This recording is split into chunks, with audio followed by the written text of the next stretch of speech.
The following podcast may not be for all listeners. Listener discretion is advised. In the shadows of America's most turbulent decades, flower children danced in the streets, and assassins' bullets changed the course of history. A darker truth lurked beneath the surface. The 1960s and 70s weren't just an era of peace signs and protests. They were years when paranoia and power played a deadly game in the halls of government. Blood stained the 60s. JFK was assassinated in Dallas, and 5 years later, his brother Robert F. Kennedy was assassinated after a speech in the Ambassador Hotel. In 1966, a gunman fired down from a clock tower at the University of Texas. All the while, flower children danced in protest against a war that kept devouring America's youth in the distant jungles of Vietnam. Strangely enough, one of the most influential music voices throughout this era was on the FBI's watch list, John Lennon. While millions sang along to Imagine, few knew that men in dark suits meticulously documented every move of the former Beatle. The FBI maintained thousands of pages of surveillance records on Lennon, tracking his movements, monitoring his calls, and infiltrating his inner circle. But why would the most powerful government in the world fear a musician? The answer lies in a web of conspiracy that stretches from the blood-stained streets of Dallas to the peaceful protests of the Vietnam era, where the line between artist and enemy of the state become dangerously thin. We're going to explore the haunting question. Was John Lennon's surveillance just another page in the government's file, or part of a more sinister pattern that would ultimately end in tragedy outside the Dakota Building on a cold December night in 1980?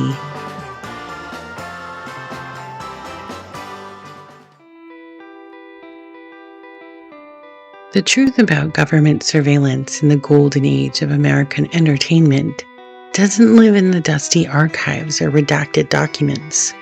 It lives in the whispers and the FBI's secret files on cultural icons.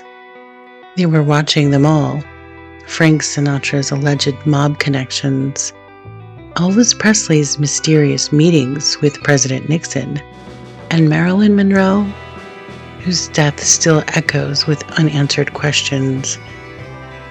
But these weren't just random investigations.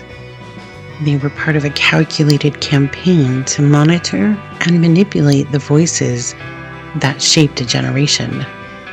The 1960s weren't just a time of change. They were a battlefield where the old guard fought desperately to maintain control as their grip on America's consciousness began to slip. While young souls marched for peace in Vietnam, hidden forces worked to silence the soundtrack of revolution. The cultural movement called the British Invasion wasn't just about music crossing the Atlantic. It was about ideas and independence from the rigid ways of the 1950s. This powerful thought led many to try and suppress it. As the decade bled into the 1970s, the watching never stopped. The surveillance continued, and somewhere in those classified files buried beneath decades of secrecy lies a truth too dangerous to tell. Well, until now. Let me take you back to the beginning. In the dimly lit corners of 1960s Liverpool, a phenomenon was born that would change music forever. Behind the rise of the Beatles lurks a darker tale, one of mysterious deaths, shattered relationships, and forces that would ultimately tear apart the most influential band in history. They seemed unstoppable. John Lennon, Paul McCartney, George Harrison, and Ringo Starr, four working-class lads who conquered the world. But beneath the matching suits and the perfect harmonies, shadows were gathering. In 1967, their manager Brian Epstein was found dead in his London apartment. The official verdict? Accidental overdose.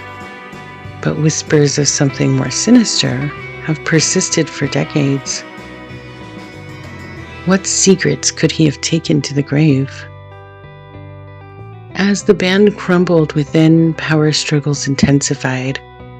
Paul McCartney's iron grip on the group's direction created deep fissures. But it was a chance meeting in an art gallery that would deliver the final blow. November 1966, John Lennon encounters Yoko Ono at her London exhibit. Both were married to others. Both were searching for something more.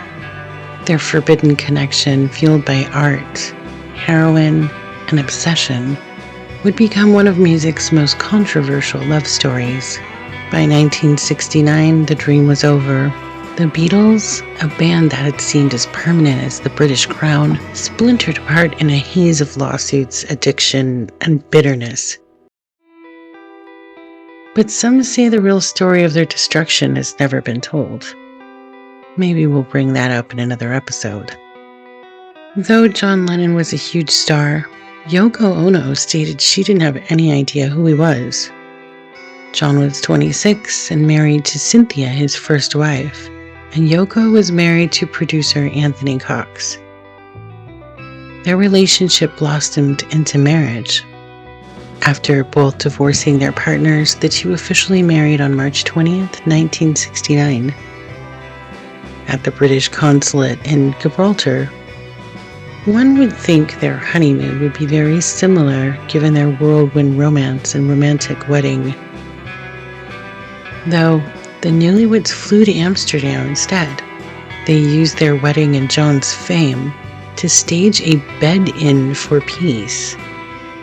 This would be the first of many peaceful protests the couple would organize to spread their anti-Vietnam War messages.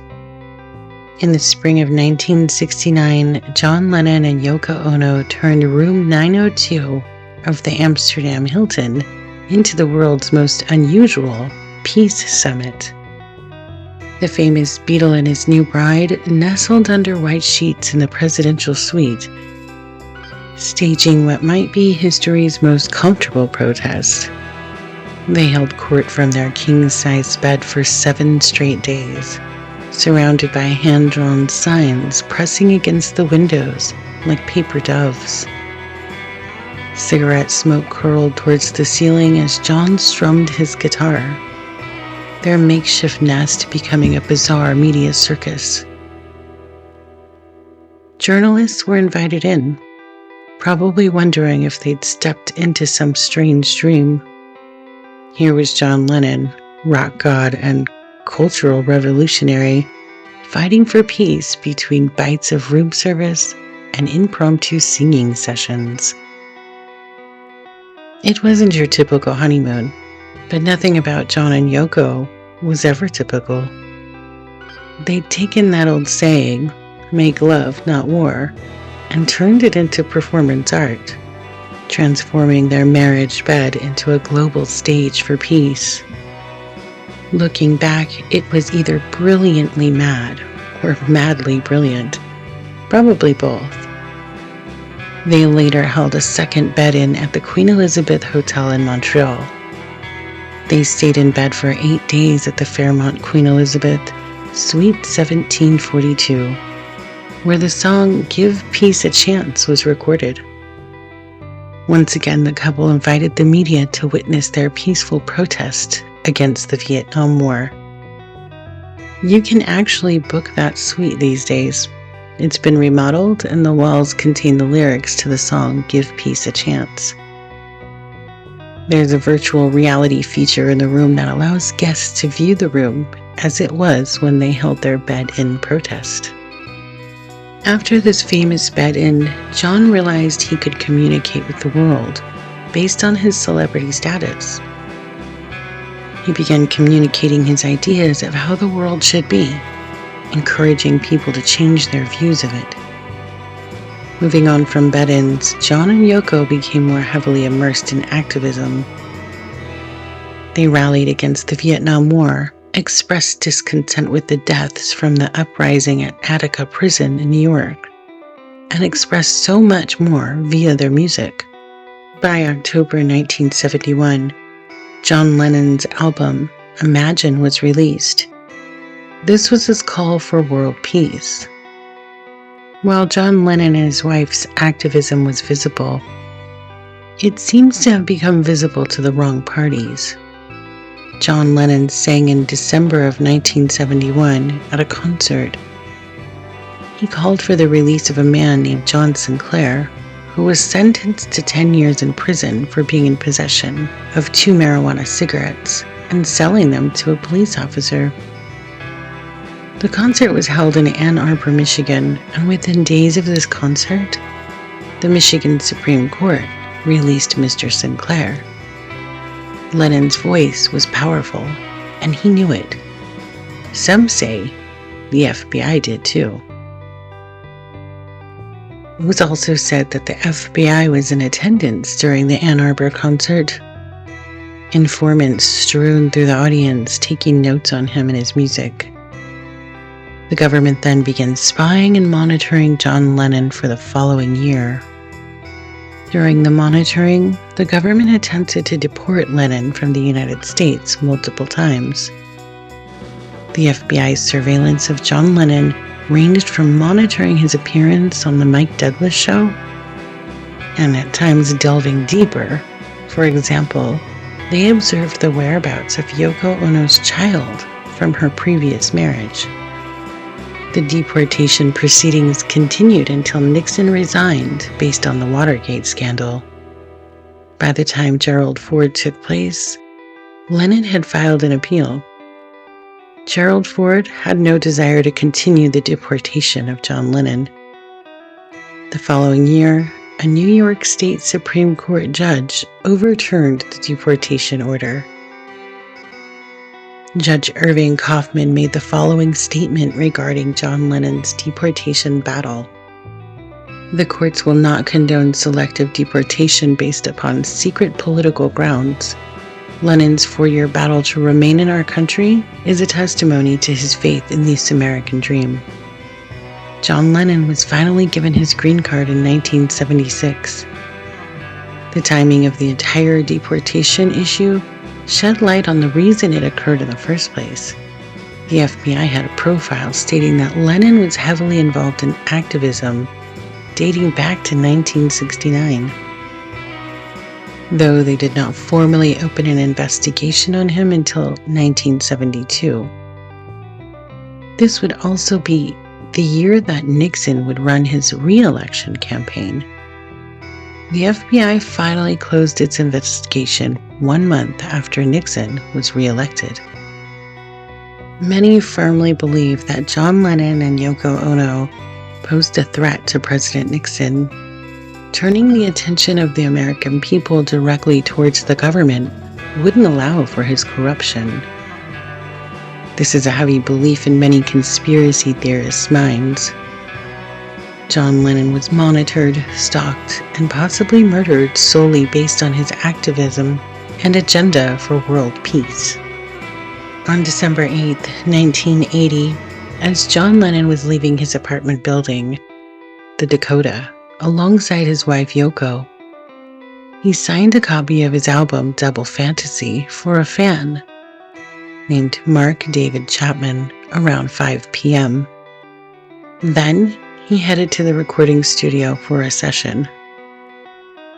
After the recording session, John and Yoko returned to their Manhattan apartment building around 10:50 p.m.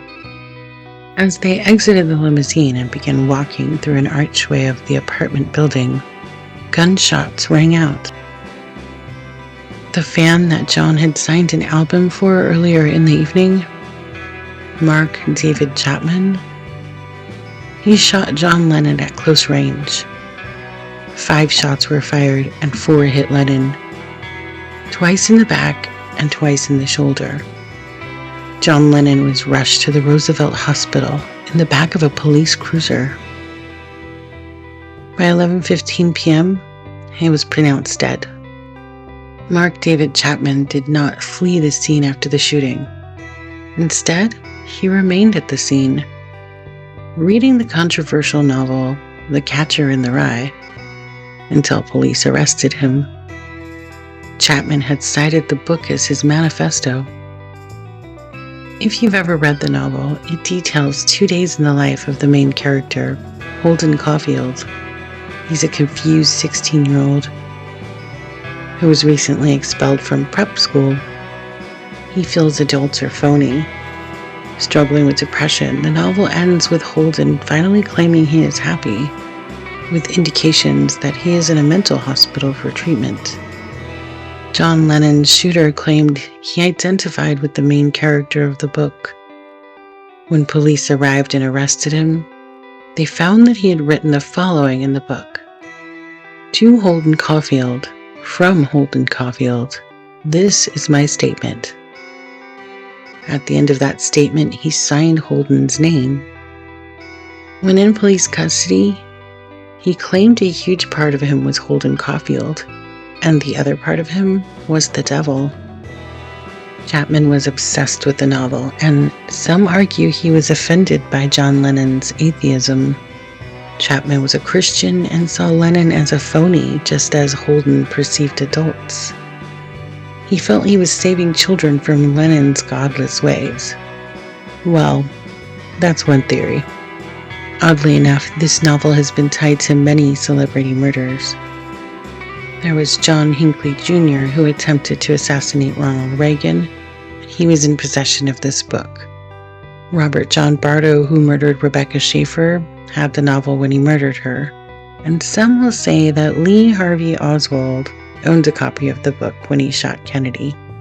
I guess it aligns with the theory of mind control based on the novel. Conspiracists will say that a line in chapter 21 is used to hypnotize and control the reader. This is the line. It's funny, all you have to do is say something nobody understands, and they'll do practically anything you want them to. Conspiracy theorists have said that once a selected person is activated by reading the line, they go on to kill their intended target. This would support why Chapman opened the book and began reading it after he shot John Lennon. They don't know what to do with themselves after the task is carried out. Another theory is that Chapman was brainwashed by the CIA to be an assassin in order to take out John Lennon, and was only activated after reading the particular line in The Catcher in the Rye. I guess we'll never really have the answers. Was Nixon threatened by Lennon's message of peace? Was Mark David Chapman a brainwashed assassin or just a mentally ill fan? Though some things never change. In our current time, we see corruption, surveillance, and spying, and those who speak out against it and spread peace are often silenced. I guess we'll leave this one to the unexplained realms.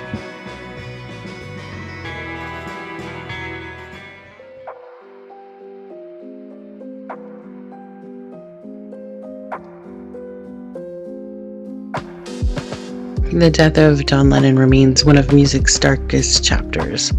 And while the official story seems straightforward, the questions we've explored today remind us that sometimes truth is stranger than fiction. Was Mark David Chapman acting alone that cold December night? Did the CIA have a hand in this? Or are we simply trying to make sense of a senseless tragedy? In this vast cosmic dance we call existence, it seems the brightest flames often flicker out first.